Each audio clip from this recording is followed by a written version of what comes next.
Welcome back to Milan Recording Studios. My name is James Pavel Shakras, and in today's video, as you can see here in this box, we have the Yamaha DGX-660. This is the black version, which you can tell because of the B on the box, and many people have requested me to review this instrument.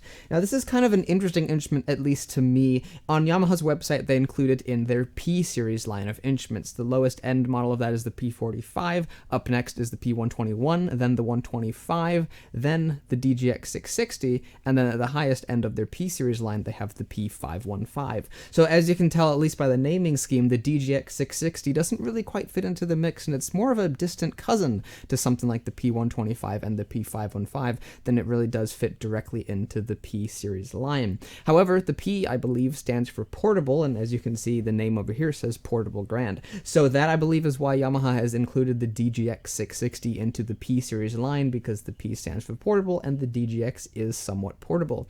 However, the DGX-660, that's going to be a tongue twister of a name right there, it's geared a bit more towards home use. Inside of this box, which I believe weighs about 90 pounds, is actually included from the factory a furniture-style stand, which I will be testing out in this video and using. You don't have to use the stand, so technically it can be portable, and you can always take the stand off at a later time, but the instrument does come with a home-style stand that could be used at home, and it also doesn't have a standard line output jack in the back, one for the left channel and one for the right channel. However, I've been told by one of my viewers that one of the interesting features about this instrument is that it actually has a multi-purpose quarter-inch jack that you can actually change the ohms of, and that way there you can use it as a headphone jack or as a line output jack, and I think there's also even a third option as well, so you can change the way it works and make it more optimal for being used for headphones or for being plugged into an amplifier. So that's kind of interesting. So technically you could use the DGX-660 on location. I don't think that for me it would be the best option for that, but for those of you who are looking for a fun, entertaining home digital piano, I'm thinking this would be a very good option to look at. I used to have something very similar. It probably wasn't a DGX-660. This is the more updated version of one that I had many years ago, back when I was like 8 or 10, and honestly, I absolutely loved the thing. I don't remember having any problems with it at all. I loved everything about it, and it had many, many fun, odd, unusual sounds in it that were a lot of fun for me to mess around with. So we'll take a look at some of those sounds in here as well as the more normal things. I believe the DGX-660 still has around 500 or 600 different sounds in here, many of which are fun and interesting. So we'll take a look at all of that, but first let me get it out of the box and we'll check out how it's packaged in here, and we'll see how well the box would do against protecting the instrument. You can see there is some small superficial damage to the box, but nothing major. Needless to say though, I am still interested to see how it's packaged. So let's open that up and check it out.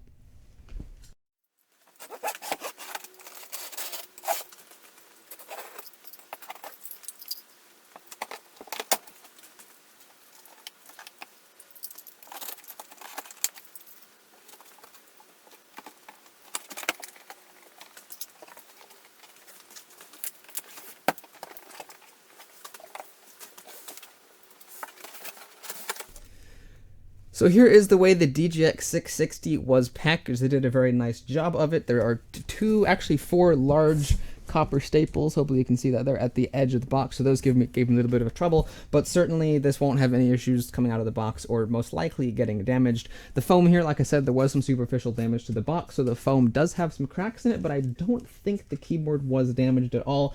There is a little bit less protection in this box than I've noticed with the P515 or the 125. Those, I believe, if I remember correctly, they had a foam braces, like foam standoffs kind of inside the box that would just tape to the sides that kind of allowed it to have a bit more buffer space. However, this one here has cardboard standoffs and stuff inside, so I don't think there'd be really any structural issues with the box. But let me get this thing out of the box. I think I'll probably set it up on the home furniture stand first. Maybe I'll change that plan, but we'll see here in a second. But let's get it out of the box and check it out.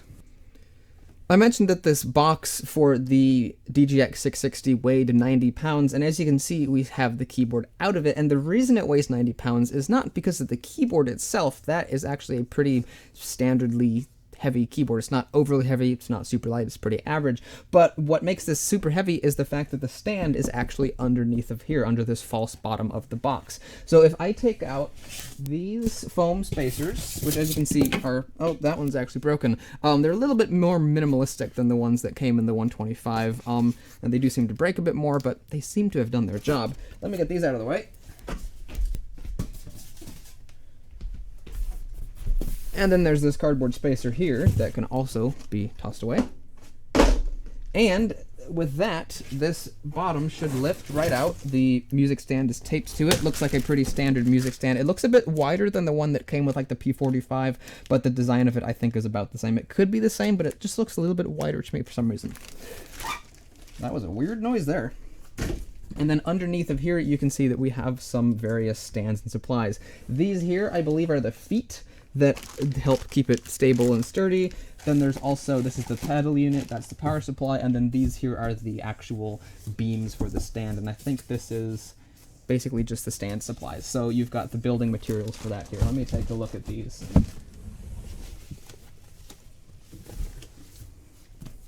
So yeah, basically they're just, I assume, particle board slabs. They feel very sturdy, and so I think we will start assembling this very soon, but that's how this is packaged, and that's why this is so heavy, because the stand is actually underneath of the keyboard, and also very nicely laid out, too. So now we have the Yamaha DGX-660 out of the box and on the stand, and as you can see, it actually looks quite nice. It has this very clean, modern, pure black aesthetic going that looks very, very nice, and the stand is also all black as well. Putting together the stand was actually very simple and really rather painless. Probably the most difficult part of it was putting in the horizontal slab that goes in between the two legs. It really wasn't difficult, but it did need two people to make it go a little smoother. Also, setting the keyboard on top of the stand also could use two people, but I think one person could also do it themselves. There's these little feet underneath of the keyboard that lock into the bottom of the stand, and there's also 4 screws you can use to permanently fix the keyboard to the stand. You don't actually need those screws though, so unless you're going to be moving the keyboard from one end of the room to the other, you probably don't even need to put them in. I don't have them in, and as you can see, it's perfectly rock solid. So that is really fantastic, and honestly, the digital piano looks pretty wonderful. Now, in my opinion, the DGX-660 is kind of like a distant cousin to the rest of the P-series line, not only in name, but also in features and quality. Some of the things that it does share with the rest of the P-series is the damper pedal and the power supply, as well as the action. This uses the GHS action that you'll find in the P45, the 121, and the P125 as well, and basically it's a wonderful action for the price. It does virtually everything you need it to do and really doesn't give me any hard time at all, so it's very wonderful to play on. Like I said, the pedal unit and the power supply are the same two things that would come with the 45, the 121, and the 125 as well, so those are pretty standard, but other than that, the DGX-660 is pretty unique compared to the rest of the P-series lines. It definitely doesn't have the same high quality of sounds that you would find on the P515, but it also has way more sounds than any of the other P-series instruments combined. Actually, probably, yeah, actually combined. If you combined all the sounds of the 515, the 125, the 121, and the 45, this would still have more sounds than that. And what I find kind of interesting about the DGX-660 is that with some digital pianos that have, 500, 800, 1,000 sounds, in some other digital pianos, the vast majority of them are cheesy filler sounds that you'd never really use and that actually sound terrible. Now, of course, every single sound of the DGX doesn't sound amazing, and there are a few in here, especially some of the organ sounds and a few others that do sound cheesy, and I can't imagine myself using them.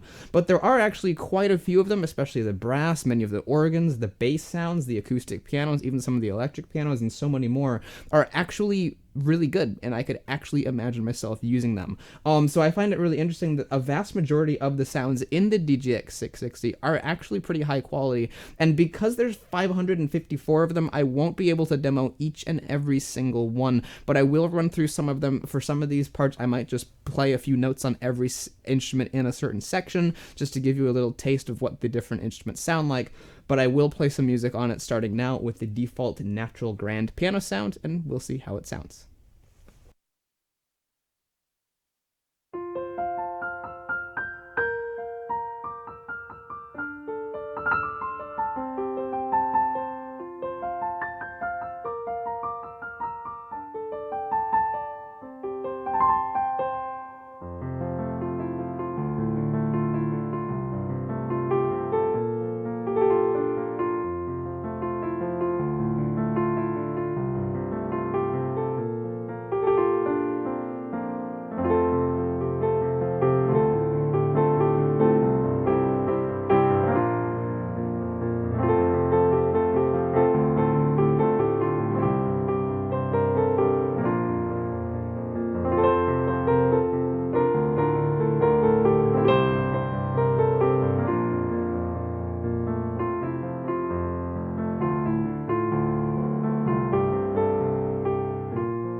So that's the sound of the natural grand for the Yamaha DGX-660, and as you can hear, it's definitely not the best digital piano sample that you would ever hear, but it's also definitely not the worst either, and it certainly would get the job done for basic practicing at home.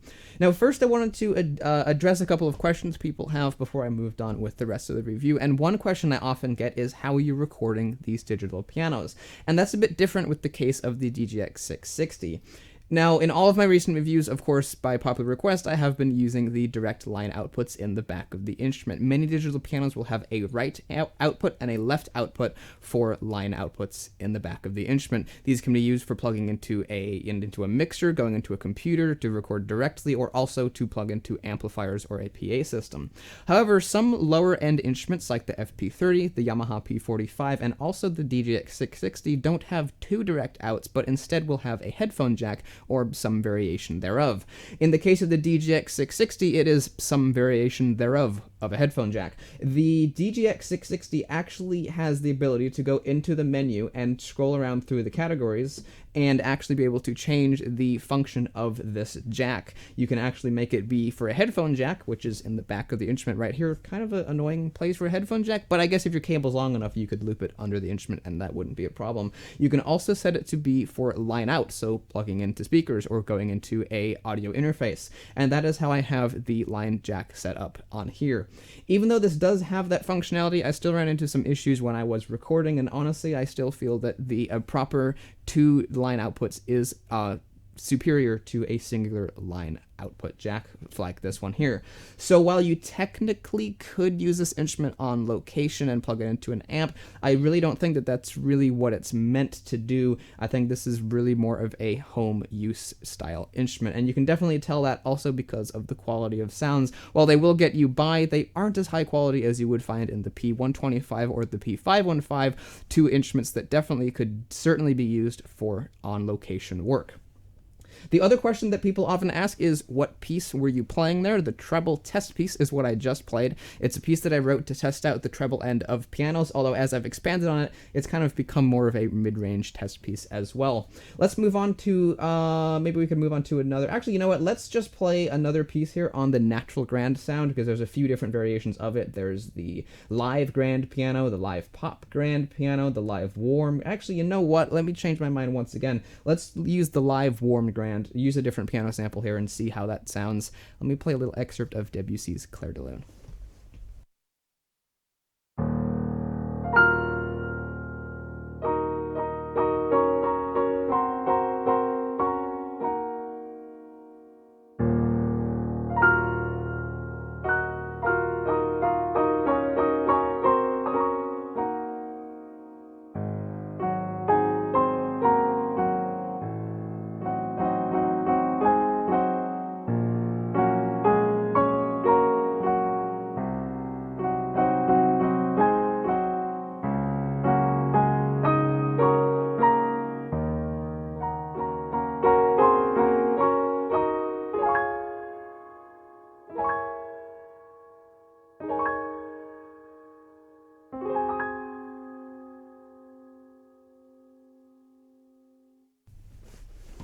To me, it sounds like the sustain of the actual notes is a little bit shorter than you might find on other digital pianos, and certainly in a real acoustic piano, but definitely other digital pianos as well. I believe Yamaha has kind of compensated for that a bit by having some extra reverb on there. As you can hear, there's lots of reverb on all of these samples, actually, not just the acoustic piano samples. But honestly, like I said before, they certainly would get you by for basic day-to-day practicing.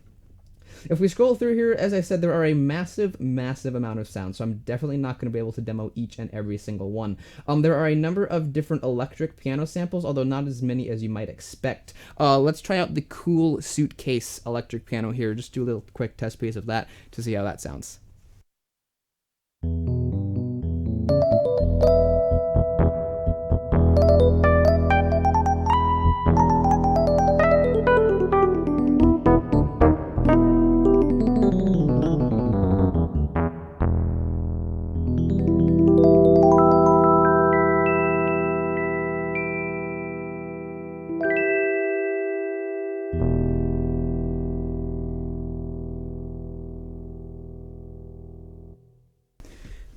Definitely not a terrible Rhodes sound either. I've definitely heard worse Rhodes sounds in a digital piano. If we keep scrolling through here, again, we have just so many different sounds. Let's check out a few of the organ sounds, because the organs are actually a strong point of this instrument that you really wouldn't think. Now, there are a few ones in here. The cool rotor organ is one of my least favorites. I don't really like that one. I accidentally triggered the note there. But there are a number of them in here that I actually do like. So let me just scroll through the organ section here and just play a bunch of chords on each organ sound, and you will hear what is happening.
As you can hear, the second to the last one there was a bit weak, but honestly, many of the organ sounds in there were pretty fun to play around with. The jazz organs were pretty fun, and some of the other tone wheel variant organs were pretty fun. So for an instrument of this price point, you have a massive amount of organ sounds. So if one of them is not your cup of tea, there's a whole bunch of other ones in there to choose from. And I don't know, it just kind of surprises me that there's actual organ sounds in here that are actually fun to play for an instrument that's really for a digital piano. There's also a number of acoustic and electric guitar sounds in here as well that are also surprisingly good sounding. Take a listen to these.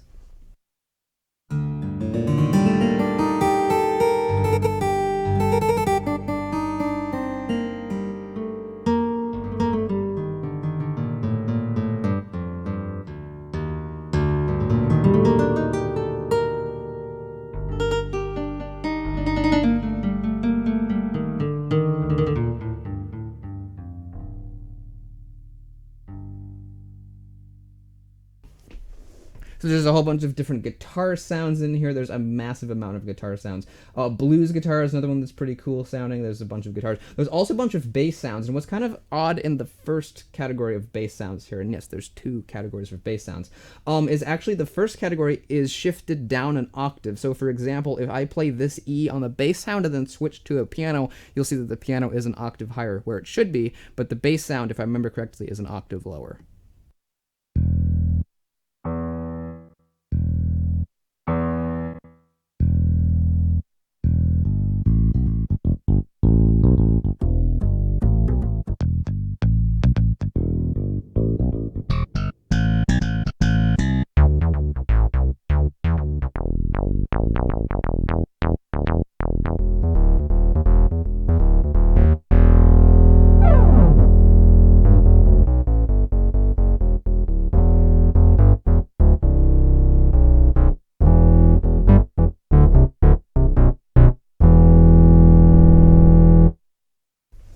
So there's a few different bass sounds here in that category, and as you can hear, they are all an octave lower than the rest of the sounds. I don't know why they did that, but they did, so it's kind of interesting. Then there's a bunch of string sound in here. Honestly, the strings pads, like the orchestral strings, aren't the best I've ever heard, but honestly, the string sounds in virtually every digital piano I play aren't the best to me. So that's not really a big negative point for this DGX-660. The string sounds of most digital pianos I play aren't that amazing, but there are a few in here that are pretty fun. The pizzicato strings is cool.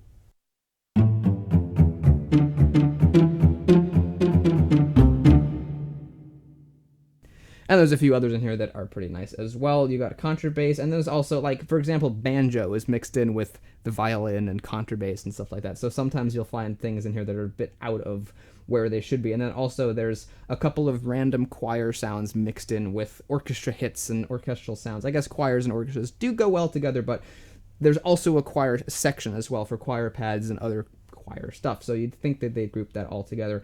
Next up here we have some saxophones and alto saxophones and more sounds like that. There's a piccolo sound in here that's pretty nice, but here's a trumpet in the meantime.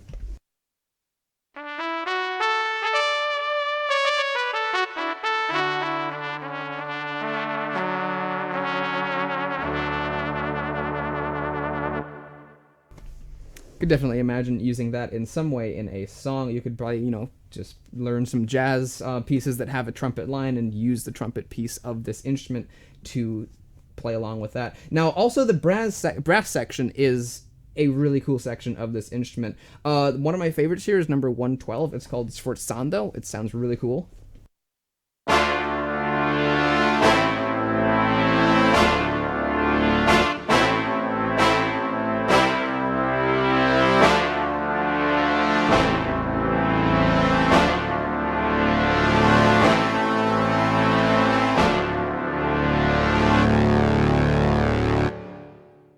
Now that sounds cool. That really sounds cool, and that is a lot of fun to play with. And there's a bunch of different brass sounds in here that are a lot of fun to play with as well. So there's techno brass and synth brass sounds, and more authentic acoustic brass sounds, and so many of them are a lot of fun to play. Let's see, we've got pan flutes and flutes. Here's the piccolo sound I was telling you that was pretty cool.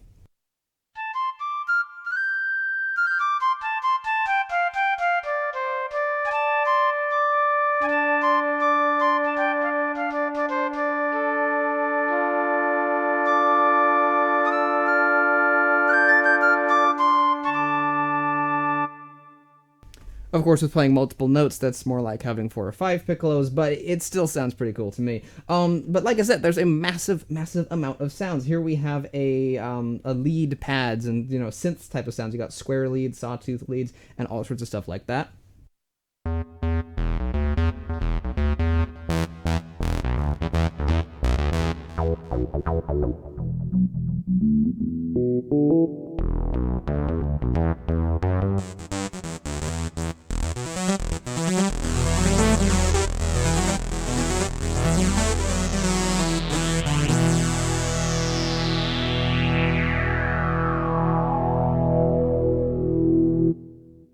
There's some pretty fun stuff in there as well. I know synths aren't everybody's cup of tea, but there are some pretty cool synth sounds in here for those of you who do like those. Obviously, this isn't a synth. You can't really go in there and tweak the sounds and change them, but it does have a wide variety of them as well.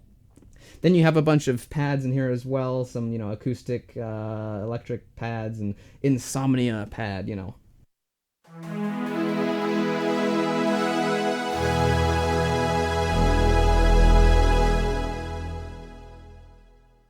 Safe to say that that is one of the weaker sounds of the instrument, but nonetheless, it is here. There's also a few percussive sounds. You've got a celesta, you've got steel drums, music box, things like that. Here's the celesta sound.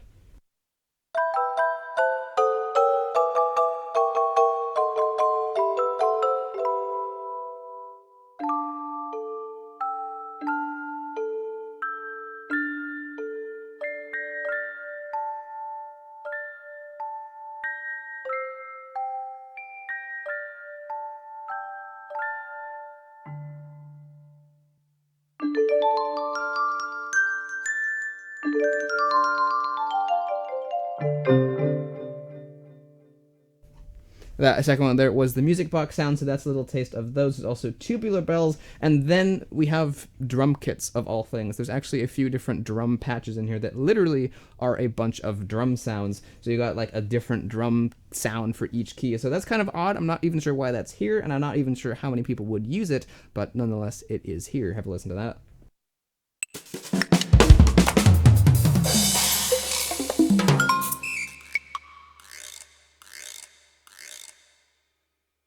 Like the actual sounds of the drums actually sound pretty decent, and they sound pretty nice. They're pretty much like what you might expect to find in a actual silent drum kit. But why they're here in a digital piano, I'm not really sure, but they are. So there's a bunch of them too.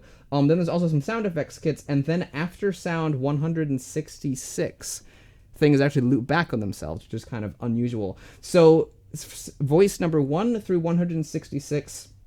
You've got piano, electric piano, organ, accordion, guitar, bass, strings, choir, saxophone, trumpet, brass, flute, synth lead, synth pad, percussion, and drum kit. So we've already kind of covered all of those. Then after 167, they kind of loop back on each other. So now we're back around to digital pianos. I'm not really sure why Yamaha decided to like split them up and have two different groups that are the same but different and in separate areas. I'm not sure why they just didn't lump all like 30 acoustic piano samples together and all like 50 brass stuff together instead of having them separated, but they did it differently. So here's the Natural Grand XG.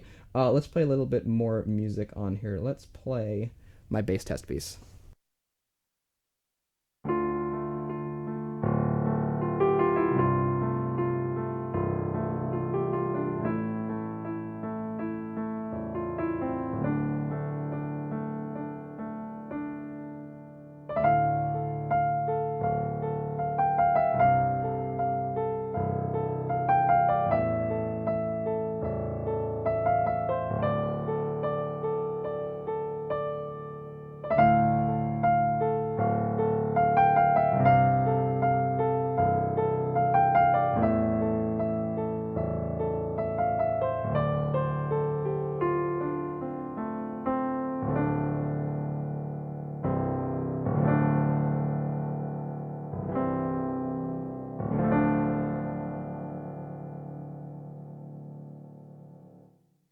So that's a taste of the Natural Grand XG, and like I said, now we're back to a bunch of different acoustic piano samples, and there's quite a few of them here. I'm scrolling through, and now we're over to the electric piano section. So there's quite a few more acoustic pianos, there's quite a few more electric piano samples, and all sorts of stuff in here in this like second subcategory of the instrument. Now, one interesting distinction I want to make about this second category. First of all, there's a few unique sounds. Here's a couple that are a dulcimer sound.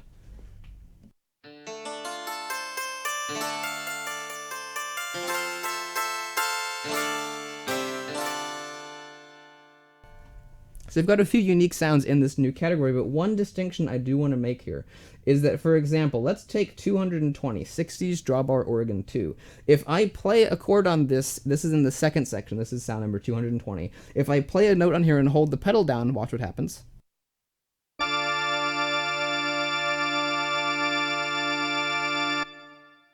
You can hear that the sound will sustain forever. Now, if I go back to the organ section over here, so let's choose sound number 23. This is the first section in the beginning of the instrument. We have the cool organ. If I do the same thing, play a note, and hold down the pedal, you will hear that something different will happen.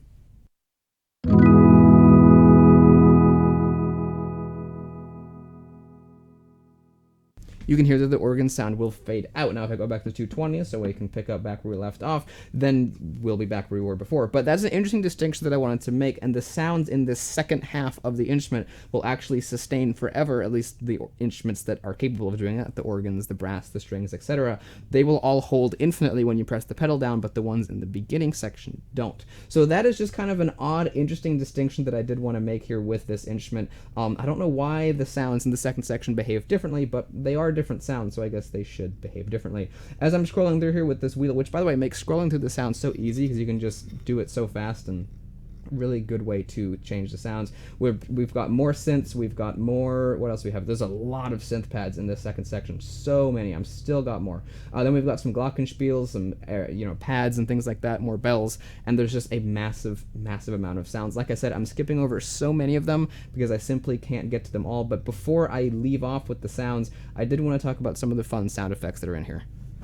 By around sound number 500, we have a few different sound effects. The sounds in and around 500 are different drum patches, and they're actually like the same drum that's been pitch shifted throughout the whole register. So this one here is called Real Tom.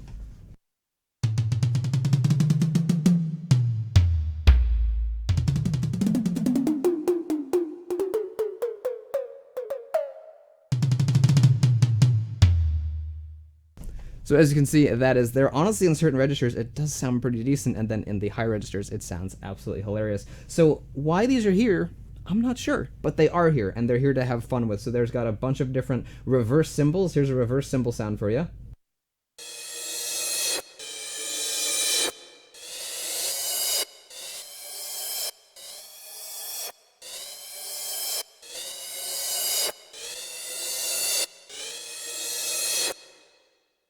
It seems like almost each octave is more of a note than it is an octave, so it's kind of interesting that it's like a microtonal reverse cymbal pitch. As we scroll through here, we've got seashore noises, we've got bird tweet noises. Let's take a listen to this one. This is one I remember from my childhood. I used to own an instrument very, very similar to this. It wasn't the DGX-660, but it was very, very similar, and it had all of these same exact sounds, and I definitely remember having a lot of fun with this one.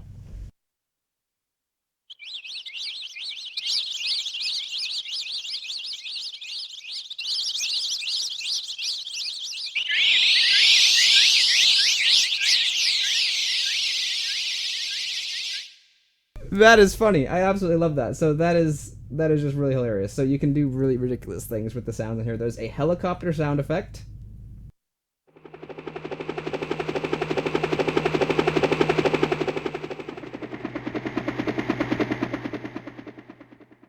Like, why is that even here? I don't know, but it's here because Yamaha wants people to have fun with this instrument. There's also, what's interesting is there's like cutting. What is a cutting noise? There's a couple of here labeled cutting noises. Have a listen to those. What are cutting noises?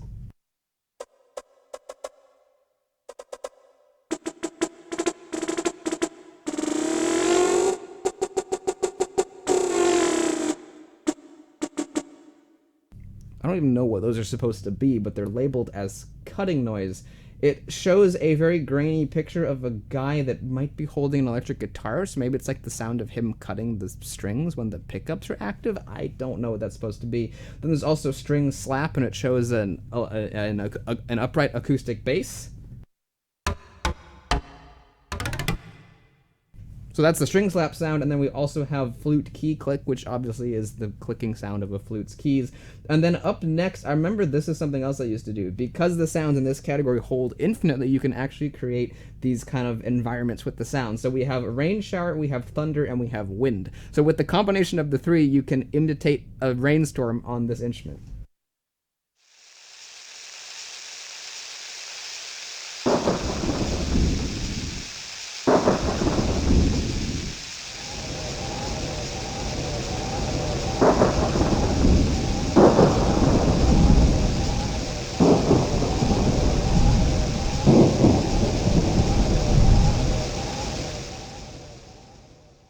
Obviously, that's a bit silly, but it is still kind of fun.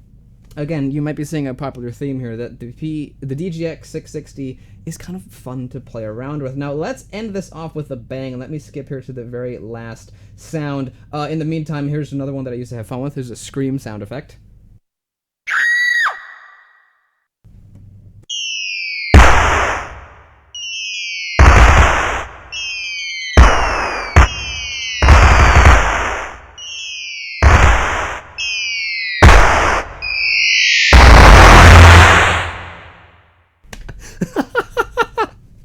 Oh, that is great. I love that. That is so fun.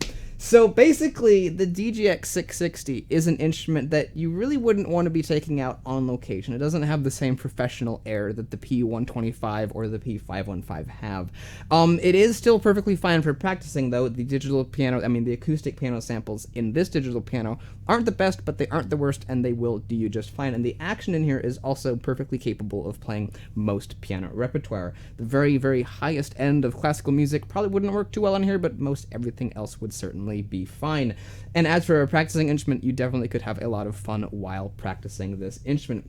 It has a number of cool features that I didn't even really touch on here. You also have a record functionality here. You can actually make up to 5-track recordings, which is definitely really cool. Not too many digital pianos of this price point can do that, at least that I know of, and so that is a pretty cool feature. So that's really great. So you can record yourself, listen back to yourself play, or even just have some fun, lay down a bass line, lay down a chord progression, and do some impromptu soloing over that. So that's pretty cool. You can also very easily split sounds. You can easily layer sounds. You can turn on and off automatic harmony. There's arrangers, chords, chord identifiers and all kinds of neat stuff in here. There's also a bunch of pre-built beats. There's a pre-built songs, and you can also record your own songs, like I said. There's 5 like free sounds that you can use in the memory of this instrument, but there's also a USB port which you can use to expand the memory that you have for laying down and writing your own song. So that's pretty great, and it's right here, so you can just plug in a USB stick and use that.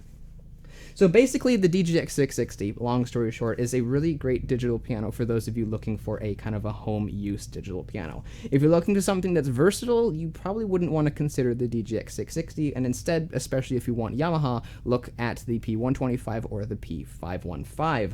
However, if you want something that's for use at home and for having fun and just generally messing around with, the DGX-660 would be really awesome. If there's a member of your family who's into music, but they're not even sure what exactly they want to go into, you could maybe even get them something like this, and they could explore the sounds and go, oh hey, the brass sounds sound cool, maybe I want to get involved with the brass band later. You know what I mean? I'm just saying that the DGX-660 could possibly be used as a source of inspiration, especially for the younger members of a family. I think kids, I remember with my DGX, whatever model it was an older version, it had like a silver top with blonde wood trim. I had a lot of fun with mine, and I really enjoyed playing it, and I actually owned it from when I was 8 to around when I was 17, so it lasted me a very long time, and aside from some strange issues with the screen that I'm not sure exactly what happened there, it worked perfectly fine other than that, and that wasn't even that big of a thing. So the DGX-660 is definitely a long-lasting digital piano that can certainly bring hours of fun to the household. So if any of that sounds cool, I really hope that you guys enjoyed this review of the DGX-660. I know that a lot of you guys have been requesting it to me and wanted to see what I thought of it, and honestly, for what it is, I do think it is pretty cool. For myself, I personally, at this point in my life, prefer the P125 and the P515 over it for myself, but I can definitely see why the DGX-660 exists and that it definitely does have a place in the market. I really hope that you guys have enjoyed this video, and if you did and you're new here, you might want to go check out my channel, because I have lots of cool videos of other digital pianos, acoustic pianos, organs, keyboard instruments, and all kinds of other cool stuff. So if any of that sounds cool, if you're not subscribed, you might want to think about subscribing, and if you do that, thank you very much, and I'll see you in the next video. Goodbye.